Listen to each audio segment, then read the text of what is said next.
Okay, we have our Chapter 8 dictionary. We're going to start off with a few definitions, the first one being the definition of an apothegm. The definition states, an apothegm of a regular polygon is a perpendicular segment from the center of the polygon's circumscribed circle to a side of the polygon. So if you can imagine a circle drawn about the regular polygon, it's the center of the circle directly to the side. Second definition is the definition of a sector. This is the region bound by two radii in the included arc.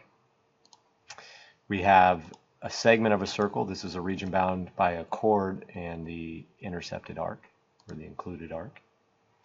And then we have an annulus. An annulus is the region between two concentric circles.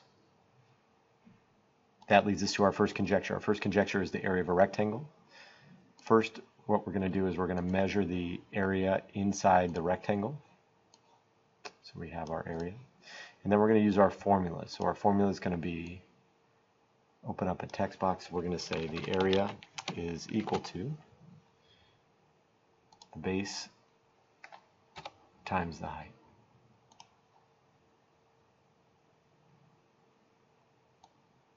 Let's get that over here. If I measure the base and the height, so if I highlight those segments and measure those lengths, to get the area, number, calculate, I'm going to show base times height, and I'll get my matching area here.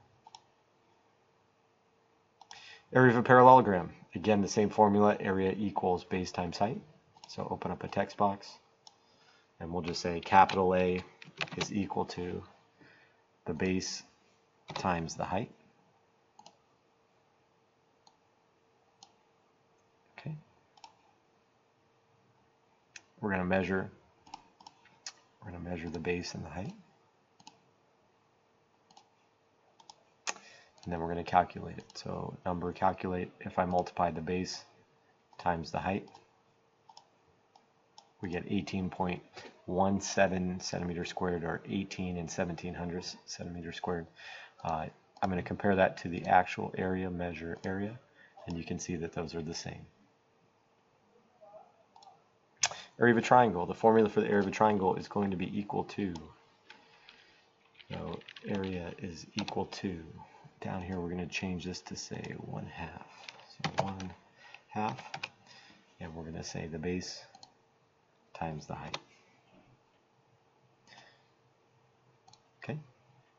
If I measure the actual area, measure area, I get 7 and 7200 square centimeters. If I now calculate that number, first we got to measure, excuse me. So if I measure the height and the base, measure the lengths, and I calculate, number calculate, base times height, and all of that is then going to be divided by 2.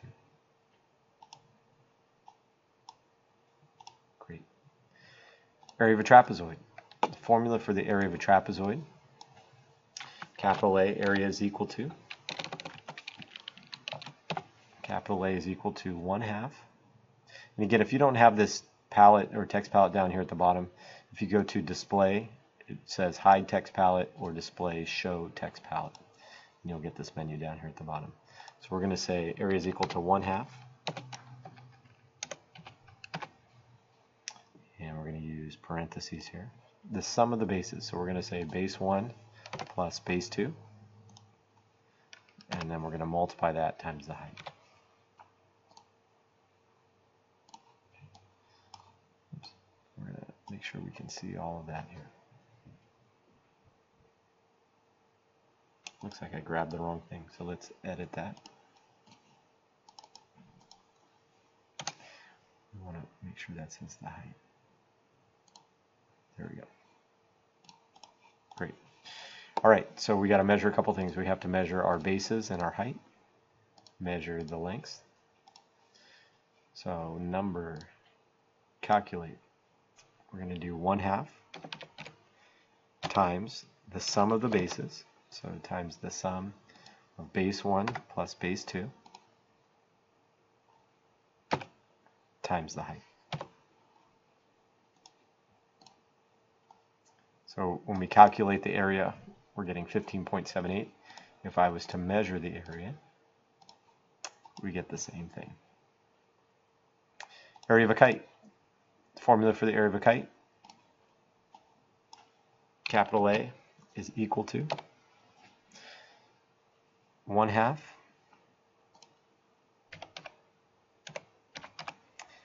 diagonal number 1 times diagonal number 2.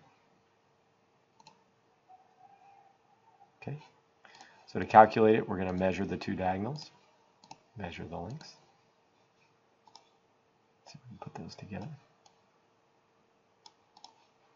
Number calculate, we're going to do 1/2 times diagonal 1 times diagonal 2.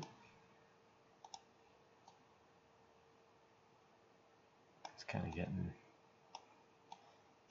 he's getting a little squished here, so let's see if I can move some of this stuff around.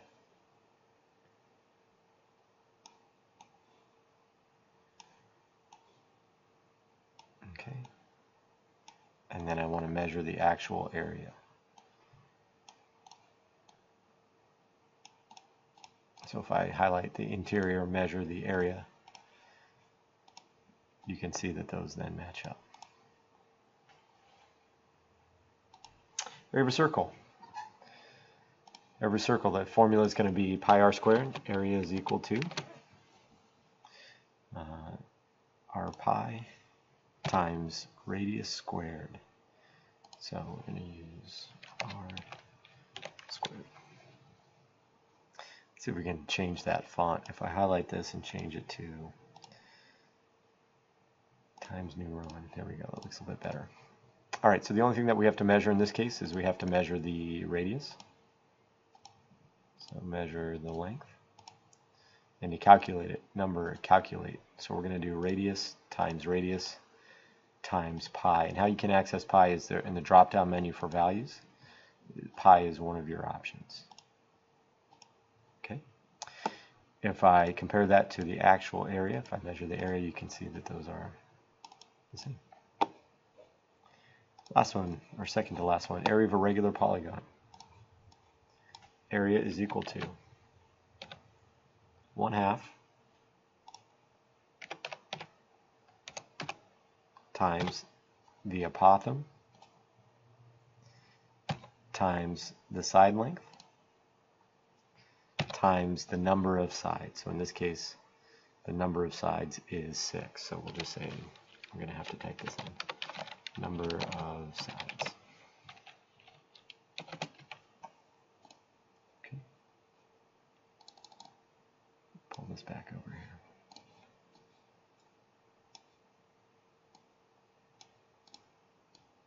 Okay, 1/2 ASN. So we need to calculate the apothem and the length of the side. Measure lengths.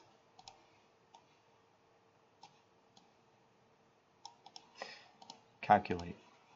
We're going to do 1/2 times the apothem times the length of the side times the number of sides. If I compare that to the actual area, it should work out where they are the same. All right, the last one, proportional areas. What we're going to do here is we're going to mark this as the center of transformation. And we are going to transform our triangle. We're going to dilate it. We're going to make it bigger. So let's make it 4 times as big, a ratio of 4 to 1. If I compare the lengths of the sides, measure the lengths of the sides, and I calculate my dilation ratio, the new one divided by the old one, the sides are in a ratio of 4 to 1. If I measure the areas, and I compare my areas, new divided by the old, you can see my areas are in a ratio of 16 to 1. So let's move some of this out of the way here.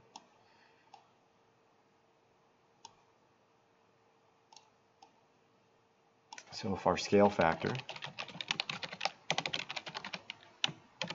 is 2 to 1, excuse me, if our scale factor was 4 to 1. Actually, even a better way to state it, if our scale factor was in a ratio of m to n, we'll just keep it consistent with the book. If our scale factor was in the ratio of m to n,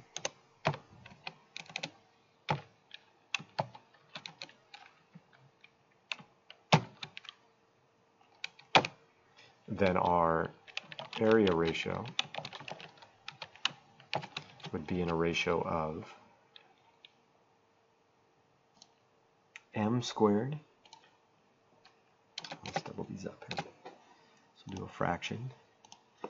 Inside the fraction, we'll do an exponent. So m squared to n squared. And I know we got a lot here on the screen, so let's make this a little bit smaller. Let's reduce that in size. Let's reduce this in size as well.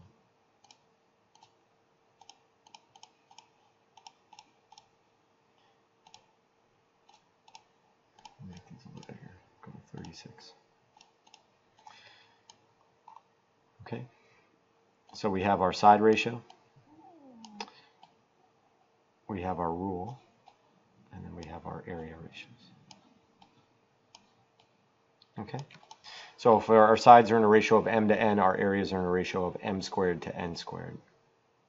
Fit that all in. Great. And that concludes chapter 8.